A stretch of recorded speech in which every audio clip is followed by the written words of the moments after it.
Would you believe me if I told you I can help cure your depression and boost your mood self-esteem within seconds or minutes of watching this video? And I am not a medical professional, and it is drug-free. Would you believe me? Hi, my name is Mackenzie, and today I'm going to be talking about the book Feeling Good, A New Mood Therapy by David Burns. This book will drastically change your life, and it can help you in so many ways that you would never even think of. First, I'm going to be talking about how those moods are created and what kind of thoughts that trigger these type of moods and can lead into depression. Next, I'm going to be talking about how to cure those type of moods and what to do. Lastly, I'm going to go over the overall process on how to tackle those thoughts head on and to stop depression all over the world. First, let's talk about the moods created by our thoughts. Every day we go by and we could encounter someone who can be in a great mood, a sad mood, a depressed mood, angry. We are all human and we are allowed to have those emotions. But David Burns states that we need to have those type of emotions at appropriate times. And we don't want to be a negative, we don't want to spread persuasive negative energy. And he says that if you come in contact with someone who has this type of negative energy, it can be very persuasive. That's why he calls it persuasive negative energy. Because say you are in a great mood, you wake up feeling great, you just got that job you wanted, you just got that raise, everything's going well for you.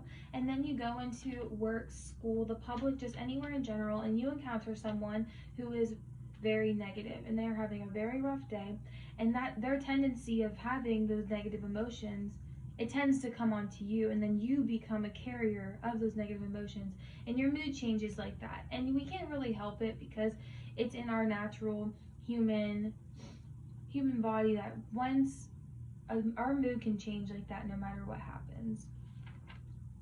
So we don't want to be a carrier, and we don't want to become the receiver, and we don't want to be the carrier, and then we don't want to pass it on to others.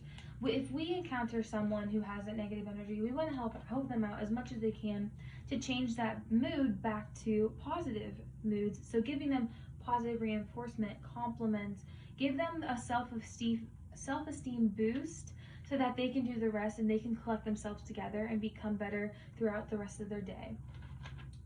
Second, we are going to talk about how to cure those negative thoughts and what those negative thoughts look like.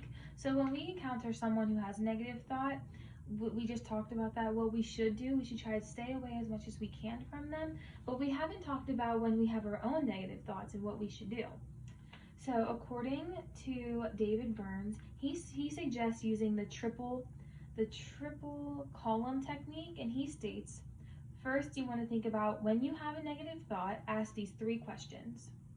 What am I thinking of right now, and what are the thoughts? So first, identify what they are. What am I saying to myself, and why are you saying it to yourself, and what harmful things are you saying about yourself that you wouldn't say to others? And lastly, why is this upsetting me? So if you ask yourself those 3 questions, it takes you a second to look back and take a step back on why you are feeling so negative and what you can do to feel better by avoiding the answers of those 3 questions. So say you just got let go from a job. That's a very dramatic change in your life, and there's many things that are going to be going through your mind, and it's going to impact your day. As much as you try it and as much as you try not to have it impact your day, it's going to. But us as individuals, in receiving that negative thought, we want to make sure we don't pass it on to others, because that's the last thing we want. If we're feeling sad, it's okay. We are going to use this triple threat technique. We are going to feel better, and we're going to use it to make ourselves feel better, but we don't want other people to have a bad day just because we are, okay? So if you use the triple column technique, so first you want to think about, what am I thinking, what are my thoughts right now? So say you lose your job, and the first thing you're going to think about is, oh my goodness, what do I do next? Because you're so used to having that routine of getting up, getting ready for work, and going to work. Now, if you don't have that type of routine anymore, your first thought in your head is, what am I going to do? So I'm guessing that would be the first thought. So say that's our first thought. What am I saying to myself is the second. So you're telling yourself that you don't know what you're going to do, but you do know what you can do. You can get up and you can go apply for more jobs. You can go find more jobs. You can take better care of yourself. You can use this opportunity as a start over. There's so many things that you could say to yourself to make yourself feel better, and that is boosting your self-esteem, and it ties all back in together throughout this whole book, is to boost your self-confidence, boost your self-esteem, surround yourself by other people, better people, to keep you feeling emotionally stable. And the last question is, why is this upsetting me? And that could be an obvious answer. It couldn't be. In this type of situation or example that I'm presenting about losing your job, why is it upsetting you? It's because you have a drastic life change, and that's going to upset anyone no matter what. And we can't hide that, but it's what we do next. The next step after receiving those types of news is how it's going to change our life. Finally, the overall process to do. The first step, David says, is you have to conquer your battles head on. Don't beat around the bush. Don't try and cover up. Don't try and do a type of therapy that isn't healthy for you or for anyone else. You want to do it for yourself, and you want to make sure it's going to work. So in order for it to work, first thing you have to do is you have to conquer the issue head on. If you have an issue with, say, a sibling or a family member or a friend, go meet up with them head on and tackle the issue and tackle the issue when you're upset, and have the other peer help you together, and you guys could figure out a solution on what to do next. And then Dr. Burns also reminds us, your feelings result from the meaning you give to the event, not from the event itself. And what he is saying is, if it's something negative happens in your life, and it's a negative event, don't make it negative with yourself.